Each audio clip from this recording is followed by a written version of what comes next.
I want to welcome you to this explainer. Look, if you've been watching the news cycle lately about the end of Operation Epic Fury in Iran, you've probably walked away with two completely different pictures of the exact same war, right? One side is claiming this massive, decisive American victory, and the other is warning about a costly Middle Eastern quagmire. Well, both of those pictures hold a piece of the truth, but neither is giving you the whole story.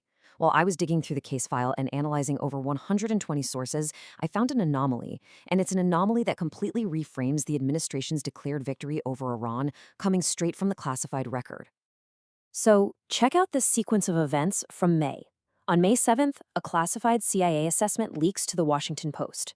Less than a week later, on May 13th, a second classified assessment, this one from the Joint Staff's Intelligence Directorate, also leaks to the Post. And then, the very next day, the commander of U.S. Central Command, or CENTCOM, is up testifying before the Senate, delivering the official public victory narrative. I see a really distinct two-leak pattern here. The intelligence community is literally leaking the receipts faster than CENTCOM can testify the official line.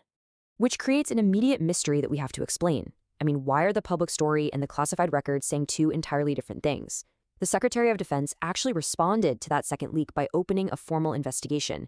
He didn't reconcile the findings, he just launched a probe into who shared them. When the folks who know the classified record choose to push it to the press right before official Senate testimony, it's a huge red flag. It tells us that the public victory narrative is missing something massive. Let's break this down into parts. Part 1, the tactical win and what the administration actually got right.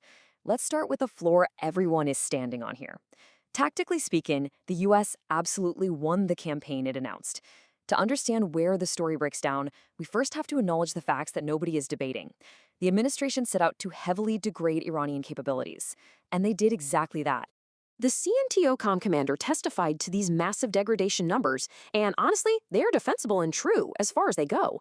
We're talking over 1,450 strikes conducted. They wiped out roughly 90% of Iran's defense industrial base. Ballistic missile attacks dropped by 90% right from day one. The commander even noted it would take a generation to rebuild the Iranian navy. And if the tactical fight were the entire war, I wouldn't even be doing this explainer. The mission was accomplished.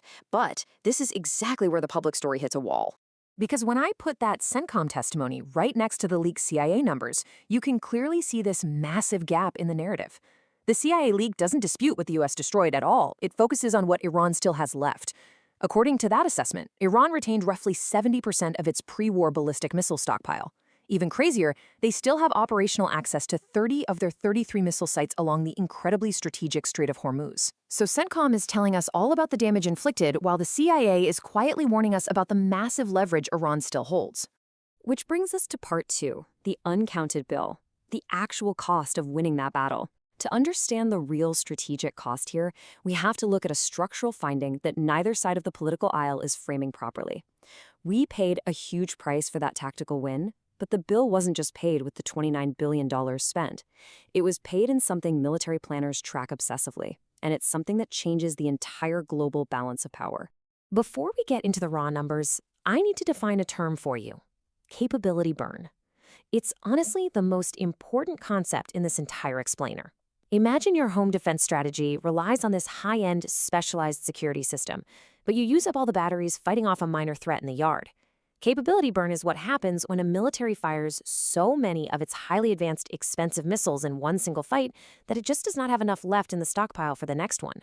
And the US just went through a massive capability burn. Looking at the data from CSIS, I found a staggering depletion of our most advanced munitions during this relatively short campaign. To fend off all those saturation attacks in the Middle East, the US burned through approximately 50% of its entire Patriot interceptor stockpile. Let that sink in.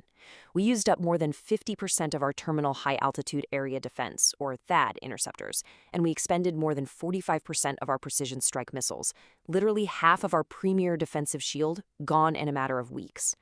And the absolute most concerning part of all of this, it's the replenishment timeline. We're looking at 1 to 4 years just to get our stockpiles back to where they were before Epic Fury. You can't just flip a factory switch and build more of these overnight. Companies like Lockheed Martin are trying to scale Patriot production, sure, but it takes immense time and incredibly specialized materials. We are now staring at a multi-year hole in our most vital defensive inventories. Let's zoom out and look at how this builds into the broader strategic picture. That 1 to 4 year replenishment timeline, It perfectly overlaps with the exact window where the US desperately needs full Pacific deterrence against China. We didn't just burn these munitions in Iran. We burned the exact munitions we need to deter a potential conflict over Taiwan in the coming years. The commander of U.S. Indo-Pacific Command has explicitly testified about needing full deterrence in this precise time frame. And we just spent that deterrent. I also found documented proof that we had to unexpectedly pull critical defensive assets away from our Indo-Pacific allies just to cover the Middle East. The 31st Marine Expeditionary Unit, that's roughly 2,000 Marines, was pulled right out of Okinawa, Japan. Up to 48 THAAD interceptors were moved off the Korean peninsula. Patriot battery components were literally packed up and pulled away from Pacific allied nations. South Korea even publicly objected to this. Their president flat out said Seoul cannot stop Washington. We completely drained the Pacific to fight in the Middle East. So part 3, China's free look. This is about the country that wasn't even in the fight. And it brings us to the nation that actually gained the absolute most from this conflict, which is exactly what that second intelligence leak warned us about. The Joint Staff's Intelligence Directorate assessment from May 13th was totally focused on how Beijing systematically exploited the Iran war to gain a major advantage over the United States. The assessment brilliantly illustrates what they found. It noted that China's most valuable strategic game was the chance to watch the United States fight at scale and count the burn rate of high-end munitions, entirely without paying the cost. Think about it. Chinese strategists got a 6-week, full-color demonstration of our entire playbook. They watched exactly how our Patriot and THAAD systems perform against complex saturation attacks. They saw what we used, how fast we used it, and they know exactly what we're now running low on. We just handed them our playbook for free. But China wasn't just sitting back and observing. I tracked 4 documented channels where Beijing provided direct wartime material support to Iran. And this is backed by very high confidence, Tier 1 U.S. government actions. First, there was a documented satellite intelligence supply chain where Chinese space firms gave targeting imagery directly to Iran. Second, an active rocket fuel network supplying sodium perchlorate. Third, they kept the Iranian economy afloat with continued oil purchases. We're talking over 11 million barrels in just the first few weeks alone. And fourth, there's credible intelligence indicating China transferred shoulder-fired missiles, or MANPADS, which might have been used against American rescue helicopters. So China wasn't just a bystander. They were an active wartime supplier. Which brings us to part 4, the final verdict. Who is actually winning? Let's bring all this evidence together and answer the core question. The administration points to a crushed Iranian naval base, but the intelligence community? They're pointing to severely depleted U.S. stockpiles and a heavily emboldened Beijing. When I break it all down, there were actually 2 contests running simultaneously here. We absolutely won the tactical battle against Iran, but we paid $29 billion for it and severely depleted the exact high-end munitions we desperately need for the future. Meanwhile, China walked away with a strategic prize. They paid $0, they fired 0 shots, they made money selling to Iran, and they gained a massive intelligence windfall just by watching us fight. So the crucial takeaway is this. Both political frames you're seeing on the news are only telling you about half the war. The administration is totally right that we achieved our tactical objectives, and the critics are right that we completely drained our capabilities. But the unvarnished reality is this. The battle, we won, but the biggest gain went to the country that wasn't even in it, and the intelligence community is leaking the receipts so we know about it.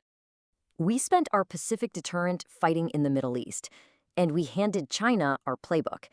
If the real war is in the future, do we just trade tomorrow's security for today's headlines? Here's the record. I'm going to keep watching.